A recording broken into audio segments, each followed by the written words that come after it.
Bonjour à tous, comment vous sentez-vous? Bien, très bien même, j'espère. Est-ce que vous avez pu tester l'exercice que je vous ai proposé hier? Si vous avez envie de me faire un retour ou si vous avez des questions à me poser, n'hésitez pas à le faire, je serai ravie de vous répondre. Aujourd'hui, c'est une suggestion de film.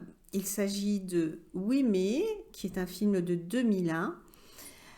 L'histoire, c'est une adolescente de 17 ans, en pleine découverte de la sexualité, entourée d'une mère étouffante, d'un père absent et d'un petit ami particulièrement entreprenant et trop entreprenant pour elle, qui, pour se libérer du poids de son enfance et de ses parents, décide de suivre une thérapie brève avec un psy hors du commun.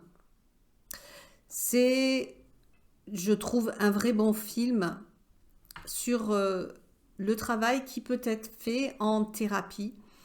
Et en plus, il a le mérite de ne tomber à aucun moment dans la caricature, le cliché du psy, qui lui-même est interprété avec beaucoup de finesse par Gérard Jugnot.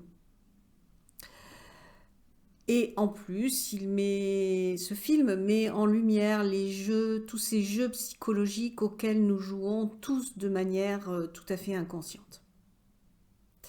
Je vous en mets un court extrait afin que vous jugiez par vous-même et je vous retrouve tout de suite après. À tout de suite. Ça, Madame Laville nous ressemble, car nous adorons tous jouer, et pas seulement à des jeux inoffensifs comme les jeux de société. On pratique ces jeux inconscients dans l'immense majorité des couples et des familles. Monsieur et Madame Lenoir, par exemple. Mais qui a encore déplacé ma brosse à dents? Et qui veut que ce soit? Cet échange délicat entre Monsieur et Madame Lenoir s'appelle un jeu. Oui, bien sûr, ils n'ont pas l'air de beaucoup s'amuser, mais ces disputes leur permettent de passer le temps. Et elles sont régies par des règles fixes. Parfois, nous jouons en toute conscience. Parfois, nous n'en avons pas conscience. Mais qui a encore déplacé ma brosse à dents? Peut-être le pape. La grande différence entre les jeux sains et les jeux psychologiques, c'est que ceux-ci fatiguent et font souffrir les joueurs. Les jeux psychologiques sont nombreux et variés. Mais chacun de nous en a un ou deux qu'il préfère. Monsieur Chanteau, par exemple. T'as de la chance de pouvoir aller au cinéma. Parce que moi, avec Adélaïde, T'as pas de baby-sitter? les bonnes babysitters ne courent pas les rues. J'en connais une bien, si tu veux. Je te remercie, mais de toute façon, c'est trop cher. Il suffit de laisser le bébé à tes parents. J'aimerais bien, mais s'en occuperait mal. Il s'agit de le surveiller pendant qu'il dort. T'as qu'à demander à tes parents de venir chez toi. Ouais, c'est vrai. Oui, mais je suis sûr que ça les embêterait. Qu'est-ce que ça te coûte de demander?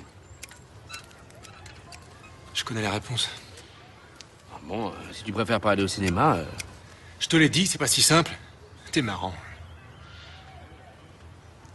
Monsieur Chanteau présente un problème, fait croire qu'il est à la recherche de solutions, mais dès qu'on lui en propose, il s'ingénie à les dénigrer les unes après les autres. Voilà, alors j'espère que ce court extrait vous a plu et vous a donné envie de regarder ce film Oui mais avec Gérard Jugnot de 2001. Et que se cache-t-il dans cette 17e pochette?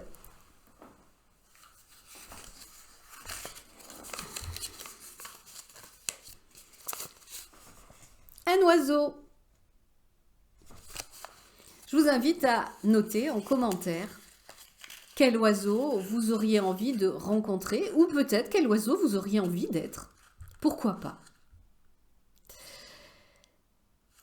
Et puis je vous souhaite, comme chaque jour, une très belle journée, une excellente après-midi, une bonne soirée, tout dépend quelle heure il est quand vous regardez cette vidéo. Et à demain, avec plaisir de vous retrouver pour le 18 décembre. Nous approchons du 24. À très vite!